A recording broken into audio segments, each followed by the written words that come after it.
গভীর রাতে এক ছোট্ট গ্রামে ছিল একটি পুরনো আম গাছ। দিনের বেলা সেখানে হাসি আর খেলা শোনা যেত, কিন্তু রাত নামলেই চারপাশ নিস্তব্ধ হয়ে যেত। কারণ মাঝরাতে সেই আম গাছের দিক থেকে ভেসে আসত অদ্ভুত শব্দ, ঝিঁঝি ঝিঁঝি। কিন্তু সেটা কোনো পোকার ডাক ছিল না। এক রাতে ছোট ছেলে রাফি জানালা দিয়ে তাকিয়ে দেখল আম গাছের নিচে একটা সাদা ছায়া দুলছে। ছায়াটা ফিসফিস করে বলল, ঝিঝি, আমার সাথে খেলবে? হঠাৎ ছায়াটার চোখ দুটো লাল হয়ে জ্বলে উঠল। রাফির বুক ধড়ফড় করতে লাগল।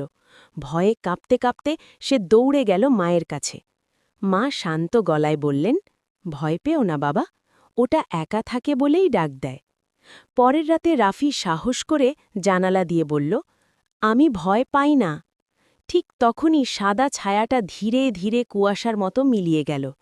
সেই রাতের পর আর কখনো ঝিঝি ডাক শোনা যায়নি। তবে গ্রামের লোকজন বলে, যদি কেউ গভীর রাতে একা আম গাছের কাছে যায়, তখন হালকা করে আবার শোনা যায়, ঝিঝি ঝিঝি।